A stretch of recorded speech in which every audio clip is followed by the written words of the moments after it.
रौरा सबके स्वागत बाद देवरिया लोकसभा में। ये मॉर्निंग वॉकरों की टीम है जो सुबह सुबह मॉर्निंग वॉक करके आई हुई है और अपना स्वास्थ्य बना रही है। देवरिया लोकसभा में कुल 5 विधानसभा हैं, जिसमें 3 देवरिया जनपद की हैं तो 2 कुशीनगर जनपद की हैं।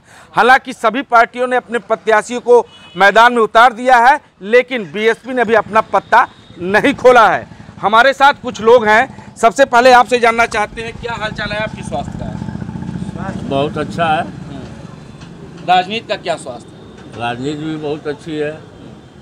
क्या मुद्दा होगा इस बार लोकसभा चुनाव में? लोकसभा चुनाव में मुद्दा यही है कि बीजेपी यहाँ से जीत रही है। इंडिया गठबंधन का क्या हालचाल है? इंडिया गठबंधन का हाल ठीक नहीं है। आपसे जानना चाहते हैं कि आपका नेता कैसा होना चाहिए? अखिलेश सिंह जैसा होना चाहिए। क्यों?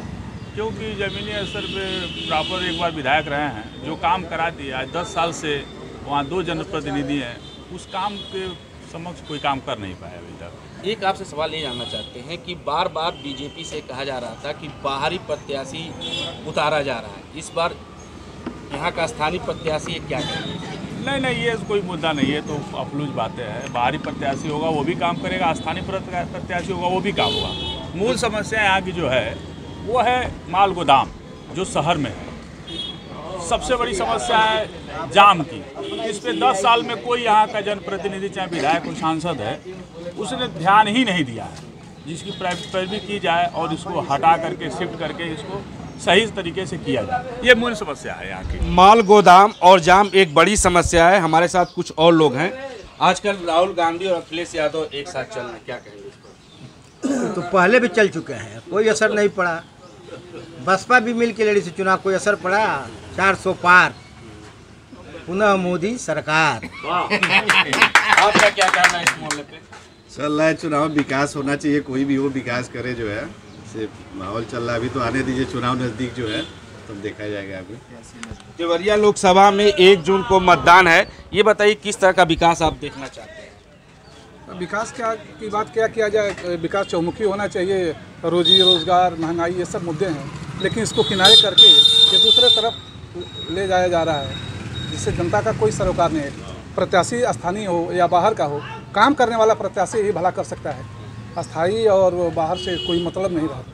आपसे जानना चाहते हैं कि आपका नेता कैसा हो? जो विकास कर सके, नेता वैसा ही होना चाहिए। लेकिन भाजपा सरकार भी, एक बार मोदी जी ने कहा कि 12% टैक्स पर, उन्होंने कांग्रेस की जब सरकार थी तो मोदी जी और भाजपा सरकार ने उस पर हाथ तोबा मचा दिया और 12% से करते करते 28% ले गए लोग। एक टैक्स प्रोडक्शन पर होना चाहिए। प्रोडक्शन पर जब एक बार टैक्स लग गया तो बार बार टैक्स क्यों लगता है, ये मोदी जी ही नहीं बता पा रहा है। हमारे साथ कुछ और लोग हैं। आपसे जानना चाहते हैं कि आजकल राम मंदिर का एक बड़ा मुद्दा लोगों के सामने उभर का, इस पर जी कोई इशू नहीं है। राम मंदिर जो है कोई इशू नहीं है। वैसे पार्टी ने एजेंडा बनाया हुआ है। मेन विकास पे होना चाहिए, रोजगार पे होना चाहिए। आज देश परेशान है रोजगार से और जो है महंगाई से, इस पर काम होना चाहिए। और एनडीए अलायंस जो है इस पर काम कर रही है, सपोर्ट उसके पक्ष में है। आपका क्या कहना है? विकास हो रहा है, बीजेपी गवर्नमेंट में विकास हो रहा है। अभी पीछे मेडिकल कॉलेज बना है, सड़कें अच्छी बन रही हैं और आगे भी मोदी के नेतृत्व में विकास अच्छा हो रहा है। प्रदेश में भी कानून व्यवस्था अच्छी चल रही है। देश में भी विकसित भारत बनाने की तरफ देश अग्रसर है। आपका क्या कहना है? विकास पे ही काम होना चाहिए। देश विकास पे जो है चल रहा है। बेरोजगारी जो है दूर होनी चाहिए, विकास का मुद्दा प्रमुख है। एक जो महत्वपूर्ण सवाल उठ के सामने आया है, विकास का मुद्दा होना चाहिए। आपका क्या कहना है? नौकरी सबसे ज़रूरी है। नौकरी नहीं मिल रहा सरकार से, नौकरी ही चाहिए मेन। आपका क्या कहना विजय? बहुत बढ़िया सरकार चल रही है। बिजली मिल रहा है भरपूर, सड़कें पूरे हिंदुस्तान में नंबर 1 चल रहा है। फिर मोदी सरकार। देवरिया लोकसभा में क्या चाहते हैं अपने नेता से आप?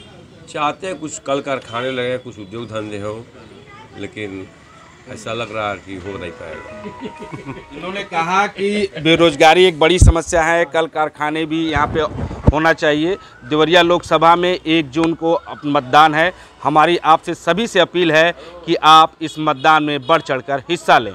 देवरिया से न्यूज़ 18 के लिए उमाशंकर भट्ट।